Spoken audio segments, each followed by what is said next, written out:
So now let's see how we can work around with Panaroma Projection inside of GIMP. So in order to work around with Panaroma Projection, I'm going to go around onto the File menu and click on Open. And over here you can see that I have an SDRI image. So I'm simply going to go around and open it, and you can see that this is an SDRI 360 degree image right here. So you need to have this kind of image for panoramic projection.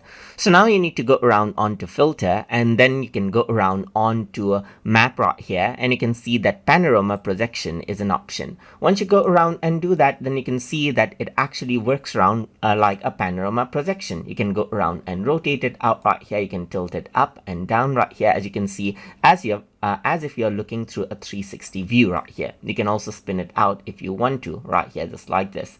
Let me just go around and type in, let's say for example 360 right here, and then you can zoom in and zoom out around over here. So if you zoom in too much, you can see that it gets pixelated. So I'm just going to go around and zoom out a bit right here to find that sweet spot, and then you can pan around, as you can see right here, just like this, and you can go around and tilt it around over here just like this as well. So apart from that, you can work around with the opacity right here and inverse out the transform as well if you want to, so you can actually see it in another method, but usually this is what you want right here. You can also click and drag it out and then see different panoramic locations right here by clicking and dragging and then rotating it around just like this, as you can see, and you can go around and spin it and tilt it around, as you can see, just like this.